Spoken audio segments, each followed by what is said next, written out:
A very good morning to all of you, बच्चे. If any doubt is there from yesterday's lecture, you can ask. Whatever were your homework parts, if any kind of your doubt is there, you can ask.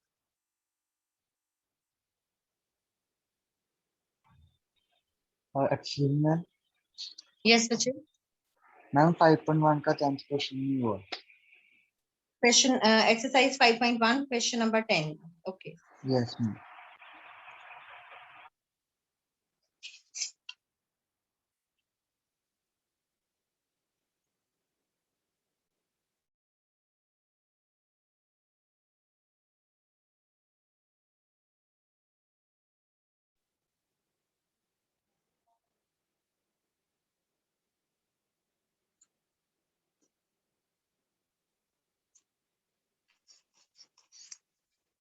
Exercise 5.1, question number 10. Okay. We are having -2 minus 1/3 iota raised to power 3.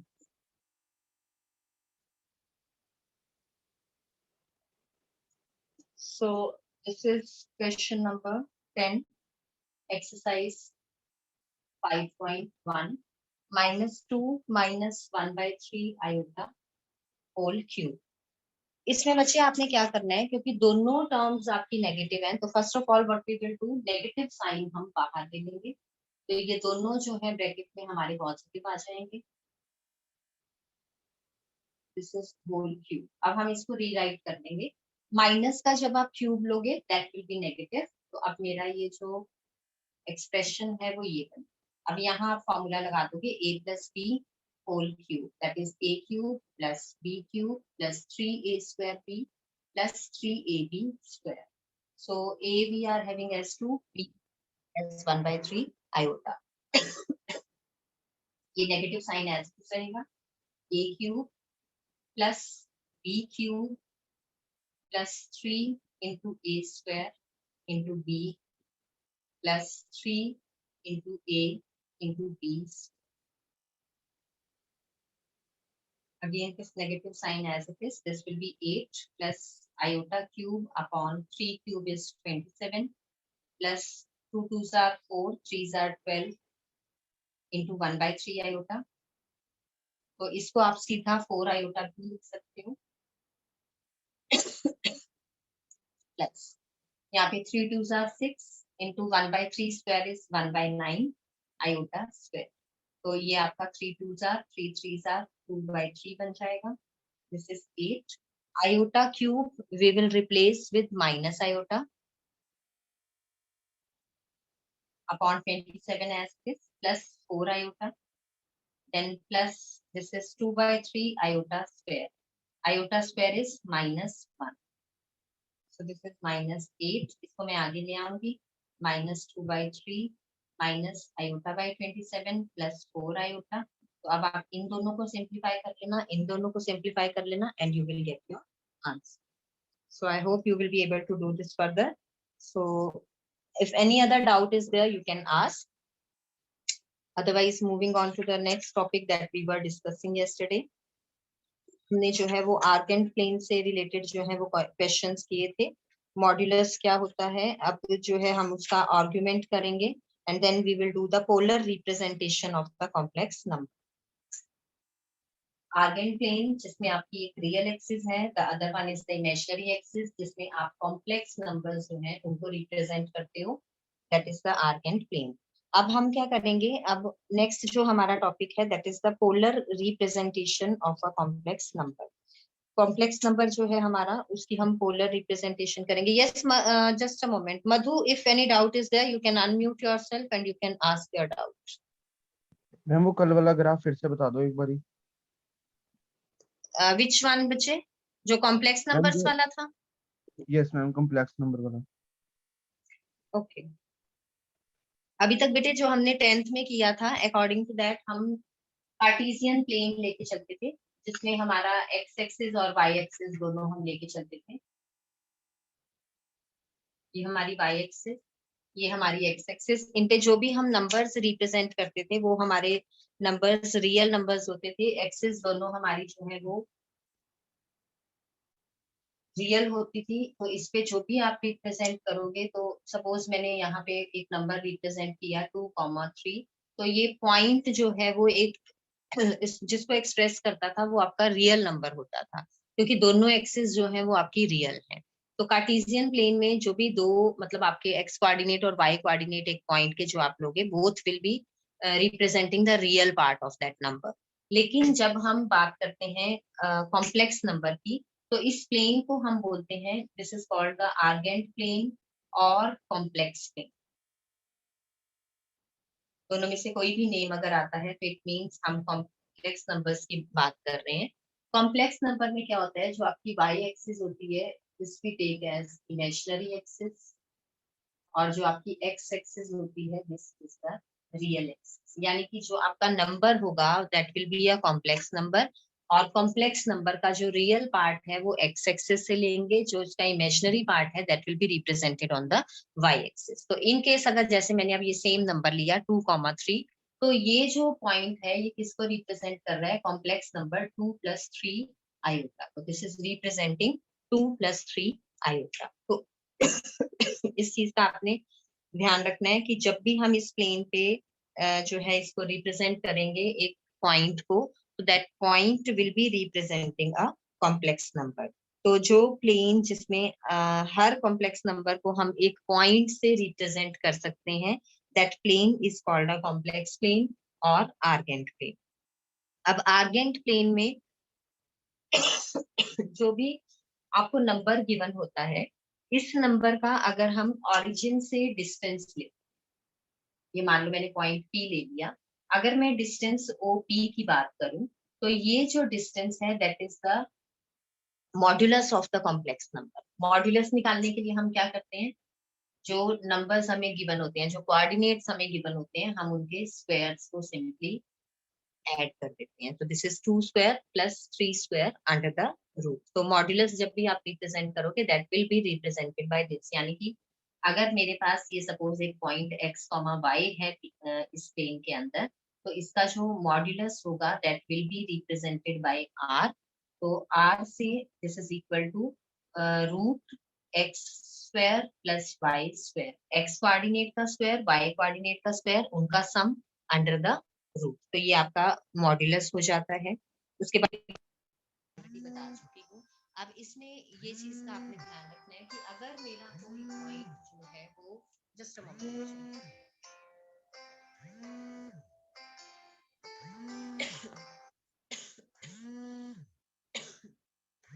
अगर मेरा जो कोई point है वो real axis पे लाई कर रहा है, तो उस जो मान लो ये मैंने एक पॉइंट ले लिया यहाँ पे a,0, तो ये a,0 जो है this will be written as a + 0 iota.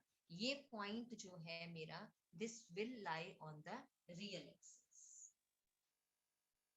और सेम वे में अगर मेरा नंबर एक प्योरली इमेजिनरी है, तो that lie on the y axis. तो this will be written in the form this. This is purely imaginary. Purely imaginary number जो है that lies on the imaginary axis, and this is purely real. और जो purely real numbers होते हैं आपके, they lie on the y axis. तो x axis और y axis पे ये आपके जो points हैं ये lie करते हैं। अगर x y कोऑर्डिनेट 0 है, तो x coordinate it means non zero है, तो वो आपका प्योरली रियल नंबर है, तो that will lie on the real axis. अगर आपका नंबर जो है 0 + b आयोटा की फॉर्म में है, तो मींस रियल पार्ट 0 है, तो that is purely imaginary, and this number will lie on the imaginary axis. उसके बाद मैंने इसमें ही करवाया था आपको मिरर इमेज। मिरर इमेज में क्या था कि अगर मैं ये एक्स एक्सिस लेके चल रही हूँ कि this x axis is behaving like a mirror, तो इसको जो है रियल एक्स एक्सिस पे जब मैं इसकी मिरर इमेज लूंगी, यानी कि मैं इसकी रिफ्लेक्शन लूंगी, तो आपको पता है कि जो रिफ्लेक्शन का डिस्टेंस होता है वो सेम होता है। अब इस पॉइंट को मुझे रिप्रेजेंट करना है। देखो ये पूरी की पूरी लाइन जो है आपकी पैरेलल टू वाई एक्सिस बनेगी। Parallel to y axis means इसको x = 2 की फॉर्म में लिखेंगे, और x की वैल्यू यहाँ पे इस पॉइंट पे क्या है, 2, यानी कि इस पॉइंट में नो चेंज, क्योंकि x इधर पॉजिटिव है आपका। देन रियल एक्सिस के ऊपर y पॉजिटिव, रियल एक्सिस के नीचे y नेगेटिव। अब ये पॉइंट रियल एक्सिस के नीचे लाई कर रहे हैं, ऊपर वाला पॉजिटिव था, तो नीचे वाला आप ले लोगे -3। तो ये पॉइंट अगर मेरा इधर 2 + 3 आयोटा z था, तो ये 2 - 3 iota, this is the conjugate of z। तो जब भी आप इसकी मिरर इमेज ले रहे हो तो वो आपको z का कॉन्जुगेट मिल रहा है if you take the image on the real axis. ये आपने ध्यान रखना है। फिर इसके बाद जो अब हम टॉपिक कर रहे हैं that is the polar representation of a complex number. Complex number को एक तो हम इस फॉर्म में लिख सकते हैं a + आयोटा b की फॉर्म में, दूसरा जो है हम इसको in terms of t ratios लिखते हैं। उसमें हम क्या करते हैं, r को जो है एज्यूम कर लेते हैं। आपने 9th स्टैंडर्ड में जो है फिजिक्स में किया था resolving the components into different parts. तो उसमें हम क्या करते हैं, यहाँ पे जैसे ये मैंने एक्सिस ले ली, यहाँ पे मेरा पॉइंट ये x, y है। जैसे आपको ये फोर्स दी होती थी which is making an angle of theta with this horizontal, तो इसको हम f cos थीटा ले लेते थे जो बेस के साथ आता था, जो परपेंडिकुलर के साथ आता था। अगर ये फोर्स आपकी f गिवन होती थी तो इसको आप ले लेते होते थे f sin थीटा। आप क्या करते थे, फोर्स को इसके कंपोनेंट्स में रीसॉल्व करते थे। तो यहाँ पे जो आपका अलोंग बेस थीटा के साथ आता था that you take as f cos theta, ये आप लेते थे f sin theta. Same way में हम यहाँ पे पोलर रिप्रेजेंटेशन जब एक कॉम्प्लेक्स नंबर की करते हैं तो जो हमारा ये x होता है इसको हम ले लेते हैं r cos थीटा, और जो हमारा y होता है उसको हम ले लेते हैं r sin थीटा। ये हमारा ऐसे पॉइंट होते हैं, r से हम इसको रिप्रेजेंट कर रहे हैं, और ये पॉइंट मेरा x, y है। ये एंगल अगर थीटा बन रहा है तो this will B r cos theta. x coordinate जो है वो r cos थीटा हो गया, y कोऑर्डिनेट क्योंकि परपेंडिकुलर से रिलेटेड है तो this will B r sin theta. आपको पता है cos theta base upon hypo होता है, और sin थीटा जो है आपका वो परपेंडिकुलर अपॉन हाइपो होता है। तो जो परपेंडिकुलर है that is related to sin theta, जो आपका बेस है that is related to cos theta. तो हम जब भी पोलर रिप्रेजेंटेशन करनी है तो हमारा ये स्टेप बनता है फर्स्ट वाला कि हम x को r cos थीटा पुट कर लेते हैं, y को r sin थीटा पुट कर लेते हैं। यानी कि जब हमने एक जो हमें नंबर गिवन है उसकी पोलर रिप्रेजेंटेशन लिखनी है तो z इज इक्वल टू, अगर मेरा नंबर x + आयोटा y है, स्टैंडर्ड फॉर्म मेरी ये होती है। जब मैंने इसको पोलर फॉर्म में रिप्रेजेंट करना है तो ये मेरा जो नंबर है पोलर फॉर्म में this will be written as r cos theta + iota r sin theta. तो यहाँ से अगर मैं चाहूँ तो r कॉमन ले सकती हूँ, तो ये मेरा बन जाएगा r × cos theta + iota theta. ये z, ये दोनों नंबर्स जो है वो सेम है। क्यों? क्योंकि यहाँ पे मैंने पुट किया है x को r cos theta and y को r sin थीटा। तो ये ध्यान रखना है आपने कि जब भी आपको एक नंबर गिवन है कॉम्प्लेक्स नंबर और आपको इसको पोलर फॉर्म में रिप्रेजेंट करना है, तो पोलर फॉर्म में रिप्रेजेंट करने के लिए हम क्या करते हैं, x जो यहाँ वैल्यू होती है उसको r cos थीटा पुट करते हैं, y जो यहाँ वैल्यू होती है उसको r sin थीटा पुट करते हैं। तो x की जगह r cos theta + iota as it is, y की जगह r sin theta, r common आ गया तो r × cos theta + iota sin theta, ये मेरी बनेगी पोलर फॉर्म। अब इसमें जो आपका r है ये हम ऑलरेडी कर चुके हैं, this is the modulus. r क्या है, r is equal to √x² + y²। ये r की वैल्यू मैं कैसे निकालूंगी, जो मुझे यहाँ पे रियल पार्ट और इमेजिनरी पार्ट वाले कॉन्स्टेंट्स गिवन है उनका स्क्वायर करके ऐड करके उसका मैंने रूट ले लेना है, और इसको मैं मॉड्यूलस ऑफ z ऐसे भी डिनोट कर सकती हूँ, दिस और दोनों में से कुछ भी मैं लिखूं तो that's one and the same thing. जब हम पोलर फॉर्म में इसको लिखेंगे तो पोलर फॉर्म में लिखते हुए हम इसको r की फॉर्म में लिख के चलेंगे। अब जो हमारा नेक्स्ट बनता है वो ये बनता है, अच्छा इसमें जो अब ये है हमारा r, this is the modulus, and जो ये थीटा है this is the argument. Argument भी बोलते हैं और इसको एम्पलीट्यूड भी बोलते हैं। ये थीटा हम देखेंगे कि कैसे निकालना है। जब मैंने इसको r cos theta r sin theta की फॉर्म में लिखा तो r is the modulus and theta is amplitude, या एम्पलीट्यूड को ही हम और क्या बोलते हैं, आर्ग्यूमेंट। दोनों में से कोई भी वर्ड यूज होता है तो इट मींस कि आप एंगल की बात कर रहे हैं। तो जो ये हमारी थीटा की वैल्यू होगी, इस वैल्यू को हम हमेशा माइनस पाई से पाई के बीच में लेके चलेंगे। इसके इक्वल भी हो सकती है, ये माइनस पाई से बड़ी होगी और यहाँ पे इसके इक्वल हो सकती है, बस ये ध्यान रखना है आपने। और ये जो है हमारा कन्वर्जन करेंगे, वो भी मैं आपको बताऊंगी कि किस तरीके से हमने इसको कन्वर्ट करना है। तो मेन जो आपने चीज का ध्यान रखना है वो ये ध्यान रखना है कि वैसे अगर आप एक कॉम्प्लेक्स नंबर आपको कोई भी गिवन है x प्लस आयोटा y, जिसकी वैल्यू 0 के इक्वल नहीं है, तो इसका मतलब क्या है, 0 से 2 पाई के बीच में उसकी सिंगल वैल्यू जो है थीटा की वो एग्जिस्ट करेगी।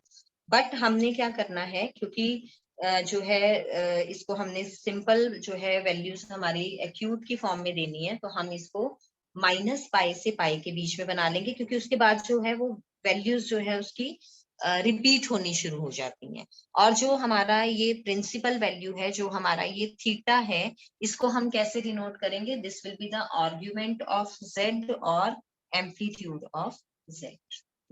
तो आर्ग्यूमेंट ऑफ z और एम्पलीट्यूड ऑफ z मींस हम एंगल की बात कर रहे हैं, हम थीटा की बात कर रहे हैं।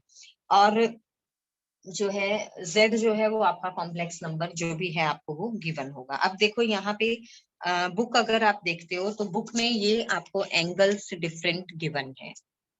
ये वाला पार्ट अगर आप देखोगे इस पेज पे, यहाँ पे एंगल आपका थीटा है, this is in the first quadrant.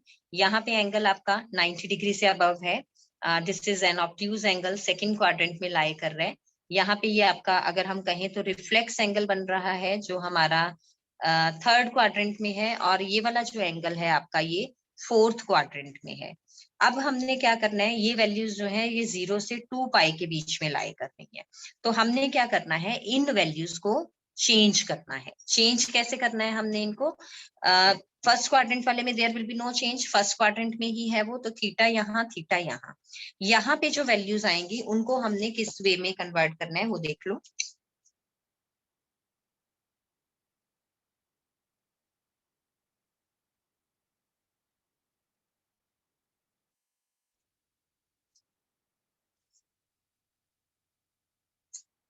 हमने 4 क्वाड्रेंट्स लेके चलने हैं, जो हम कन्वर्जन्स कर रहे हैं, ताकि उनकी वैल्यूज जो है वो माइनस पाई से पाई के बीच में आ जाए।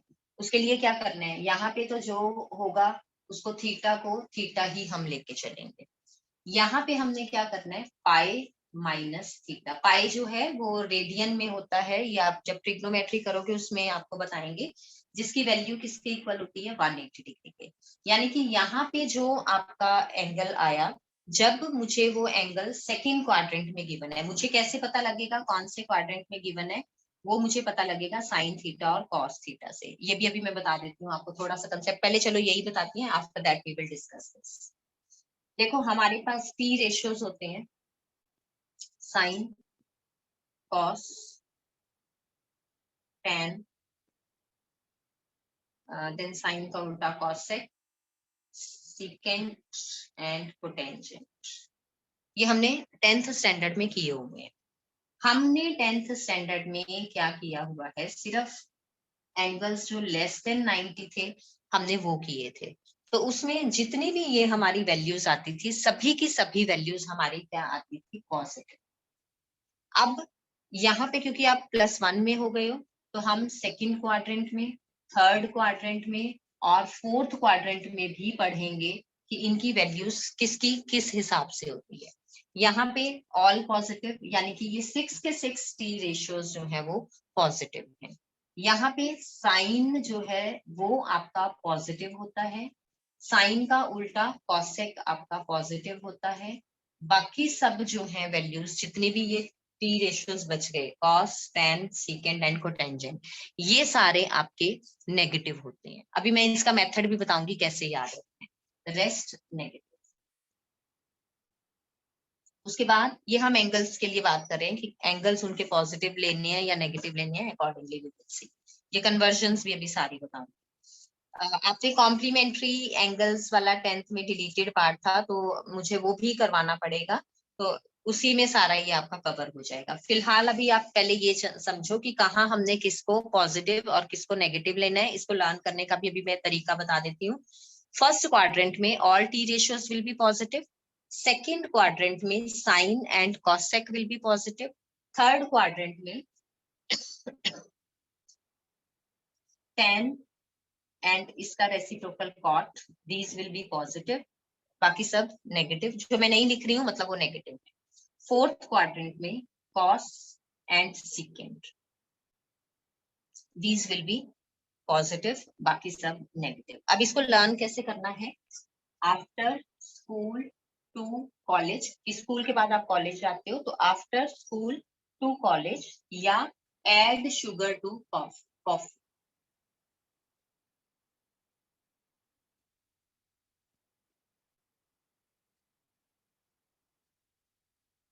और एड शुगर, दोनों में से जैसे आपको ये कन्वीनियंट लगे, 2-3 बार मुश्किल होगी, उसके बाद अपने आप ये लर्न हो जाते हैं। आफ्टर स्कूल टू कॉलेज या एड शुगर टू कॉफी। अब देखो, A all positive, S sine और उसका उल्टा reciprocal cosec positive, T for tan and उसका उल्टा cot positive, C for cos and उसका उल्टा सीकेंट पॉजिटिव। जो ये एस टी सी है, this is for sine tan and cos, sine tan and cos और उनके रेसिप्रोकल, साइन का रेसिप्रोकल कॉसेक, tan का रेसिप्रोकल कॉट, कॉस का रेसिप्रोकल सीकेंट। तो ये सेकंड क्वाड्रेंट में देखो, इनको हमने ऊपर नेमिंग दे दी 1 2 3 एंड 4, ये क्वाड्रेंट्स को रिप्रेजेंट कर रहे हैं। फर्स्ट क्वाड्रेंट में ऑल पॉजिटिव, सेकंड क्वाड्रेंट में साइन और उसका reciprocal cosec positive, third quadrant में tan और उसका reciprocal cot positive, fourth quadrant में कॉस और सीकेंट उसका रेसिप्रोकल पॉजिटिव। तो ये एंगल्स अब लेने कैसे हैं, अब हमने ये देखना है। इन एंगल्स को लेने के लिए हम क्या करते हैं, जो आपका कॉम्प्लीमेंट्री वाला कंसेप्ट था, अब हम उस कंसेप्ट पे आएंगे। कॉम्प्लीमेंट्री वाले में आप देखो, यहाँ पे मुझे अगर गिवन है साइन 90 माइनस थीटा, कि यहाँ पे कोई भी एंगल मुझे गिवन था, उसको अगर मैं साइन ऑफ 90 माइनस थीटा की फॉर्म में मुझे गिवन है और इसको मुझे कन्वर्ट करना है अप टू मतलब 90 माइनस थीटा जैसे कोई सिंपल एंगल में, तो how I will convert.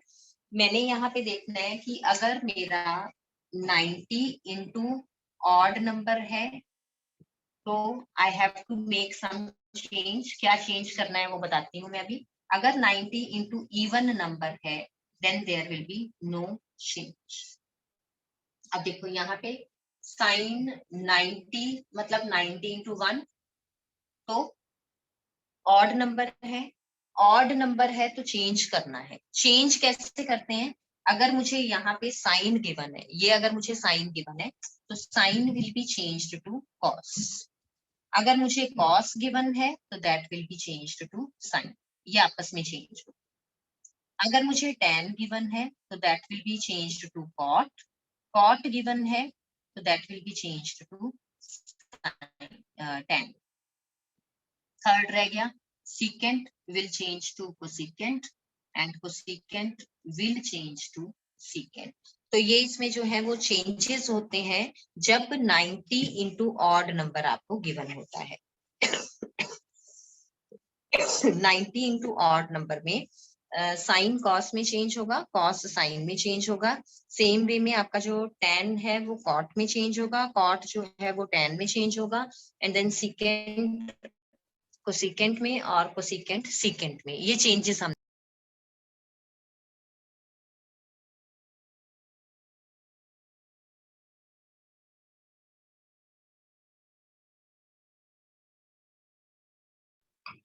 Ma'am आपका माइक म्यूट हो गया। मैम आपका माइक म्यूट हो।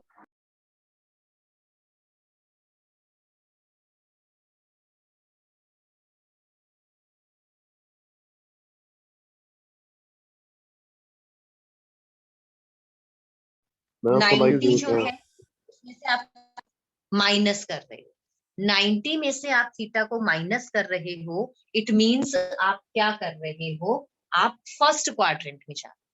एंड फर्स्ट क्वाड्रेंट में क्या है, all the T ratios are positive, जितनी भी टी रेशियोज हैं यहाँ पे वो सारी क्या है, पॉजिटिव।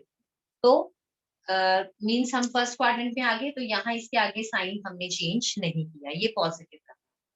उसके बाद इनका काम खत्म। अब यहाँ जो एंगल है वो ऐसे, तो यहाँ क्या एंगल है, थीटा। अब कॉस वाले पे आओ, पहले 90 माइनस वाले में सारे खत्म। अब देखो 90 मतलब 90 इंटू 1, 90 इंटू ऑड नंबर, तो कॉस चेंज होगा।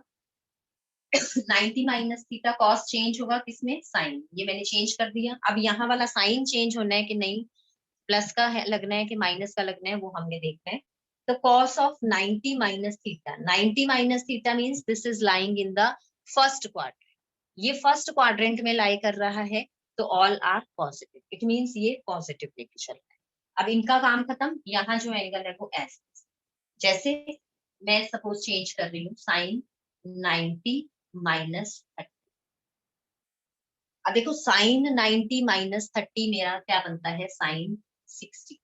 साइन 60 की मुझे वैल्यू पता है, दैट इज √3/2। अब इससे हम चेक करेंगे कि क्या वो चेंज करके वही सेम रहती है।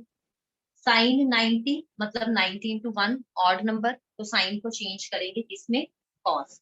ये मैंने चेंज किया। अब आगे देखना है प्लस आ रहा है कि माइनस आ रहा है। अब फर्स्ट क्वाड्रेंट है, 90 माइनस 30 60 डिग्री बना, तो वो फर्स्ट क्वाड्रेंट में है, ऑल पॉजिटिव, तो ये मेरा पॉजिटिव रहा। और इधर एंगल क्या बना, बाकी सारा काम मेरा खत्म हो गया। थीटा मैंने एज इट इज लिखा, ये मैंने थीटा लिख दिया। अब cos 30 आपको पता है, दैट इज √3/2। तो इट मीन्स जब मैंने इनका कॉम्प्लीमेंट्री एंगल लिया, यानी कि जब मैंने इनका कॉम्प्लीमेंट लिया, तो उसमें कोई चेंज नहीं आ रहा, कॉम्प्लीमेंट लेके भी वो वैल्यू मेरी सेम आ रही।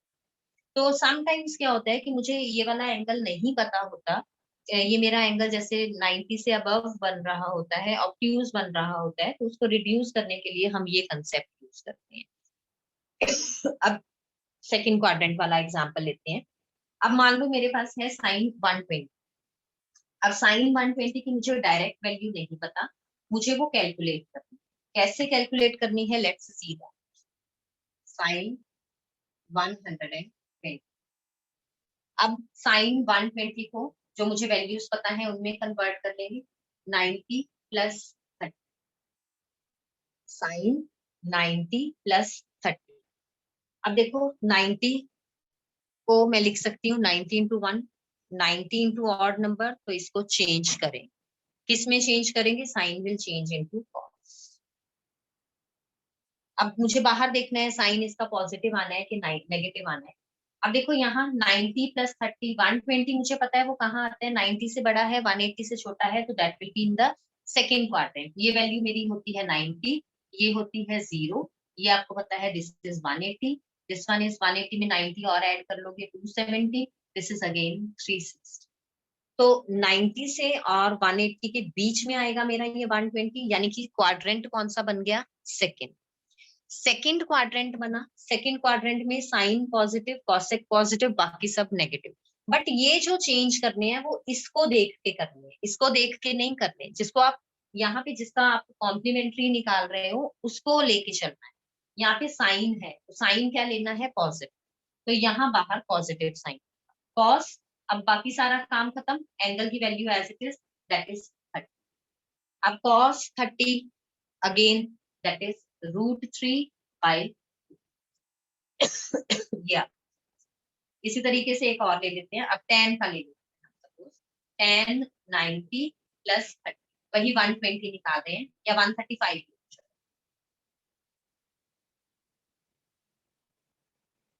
135 अगेन 90 से 180 के बीच में लाई कर रहे हैं, मतलब ये सेकेंड क्वाड्रेंट मेरा बन रहा है। 135 को मैंने लिख लिया 90 प्लस 45। अब यहाँ देखो 90 इंटू ऑड नंबर, तो चेंज होएगा, tan किस में चेंज होएगा, कॉट, तो tan को मैंने चेंज करके कॉट लिख दिया। tan 90 plus 45, 90 plus 45 135, second quadrant है, सेकेंड क्वाड्रेंट में सिर्फ साइन और कॉसेक पॉजिटिव है, बाकी सब टी रेशियोज क्या है, नेगेटिव है। बाकी सब टी रेशियोज मींस यहाँ पे क्या है, tan, तो माइनस का साइन लगा, बस ये ध्यान रखना है। यहाँ इसको चेक करना है, tan जो है that is negative in the second quadrant, तो जब मैं इसके इस कन्वर्जन कर रही हूँ बाहर माइनस का साइन लग जाए, और उसके बाद ये सारा काम खत्म, जो एंगल है वो ऐसे। अब cot 45 I know that is 1, तो ये वैल्यू मेरी आ गई -1। इस वैल्यू को मैं क्या लिख दूंगी, -1। अब उसके बाद एक और हम इसका एग्जांपल ले लेते हैं, इसी को let us take with some other. Yes Madhu? Ma'am इसके तो ऊपर भी फिर वो -3/2 आना चाहिए ना। क्यों बच्चे, यहाँ पे बेटे साइन है, साइन इज पॉजिटिव। मैम नहीं, कॉज भी नहीं किया हमने उसको। इसको देखना है हमने, यहाँ पे ये साइन है, sine is positive in second quadrant, तो इसीलिए यहाँ पे प्लस का साइन। यहाँ पे क्या है, टेन, टेन पॉजिटिव नहीं है, रेस्ट नेगेटिव है, यानी कि टेन नेगेटिव है, इसलिए यहाँ माइनस का साइन है। Got my point? Okay ma'am. आपने जिसको कन्वर्ट कर रहे हो उसको चेक करना है कि वो उस क्वाड्रेंट में, सेकंड क्वाड्रेंट बन रहा है ना ये भी हमारा, साइन सेकंड क्वाड्रेंट में क्या है, पॉजिटिव, तो हमने पॉजिटिव ले लिया, कोई चेंज नहीं किया। टेन है यहाँ पे, टेन नेगेटिव है, तो यहाँ चेंज किया। इज दिस क्लियर बच्चे? Yes ma'am. ओके, अब इसी को मैं 180 वाले मेथड से करती हूँ ताकि आपका ये 90 इंटू इवन नंबर भी आपको बता दें। 10 180 135 है, तो 180 में से 45 हम क्या करेंगे, माइनस करेंगे। अब देखो 180 को मैं कैसे लिख सकती हूँ, 10 90 इंटू 2, ये 180 हो गया, -45। अब 90 into even number, 90 into even number, तो नो चेंज, तो 10 की जगह क्या आ जाएगा, 10। यहाँ पे 90 इंटू ऑड नंबर था तो 10 की जगह कॉट आ गया था, यहाँ पे 90 into even number, 90 into even number है अगर, तो नो चेंज, तो मैंने यहाँ 10 का 10 लिख दिया। अब मुझे क्वाड्रेंट चेक करना है, 180 -45, 180 से छोटा है तो सेकंड क्वाड्रेंट, सेकंड क्वाड्रेंट में ये क्या है, टी रेशो कौन सा है, 10, दैट इज नेगेटिव, तो मैंने आगे माइनस का साइन लगा दिया। अब ये वाला काम खत्म, ये एंगल एज इज, तो माइनस का sine as it is, tan 45 क्या होता है, 1। आप देखो ये दोनों वैल्यूज आपकी सेम आ रही। इसी तरीके से आप और वैल्यूज निकाल सकते हो, एक इसी में हम और ले लेते हैं, 120 ले लेते हैं हम, tan 120। अब देखो दो तरीके हैं, tan 90 + 30, tan 180 -60। ऑड और इवन दोनों से करवा रही हूँ मैं आपको। 10 90 + 30, 90 इंटू 1 चेंज हो जाएगा 10 किसमें, कॉट में। 120 का angle second quadrant negative, minus का साइन लगा दिया, बाकी सब काम खत्म, एंगल एज इट इज 30। अब कॉट 30 आपका क्या होता है, दैट इज √3, तो ये आ गया -√3। इसी को अगर मैं 180 माइनस फॉर्म में लिखती हूँ तो 90 into 2, 90 into even, no change, तो tan का 10 रहा। 180 -60 सेकेंड क्वाड्रेंट नेगेटिव, बाहर माइनस का साइन लगा दिया, और एंगल एज इट इज, तो ये आ गया -tan60 is √3। Again the values are same, तो चाहे आप ऐसे करके करो चाहे आप ऐसे करके करो, एक एंगल को आप दो तरीके से लिख सकते हो, तो there will be no change, कोई चेंज नहीं आएगा आंसर में, जैसे मर्जी आप करो, चाहे आप उसको 90 इंटू ऑड नंबर बना के करो, चाहे 90 इंटू इवन नंबर बना के करो, your answer will be always same.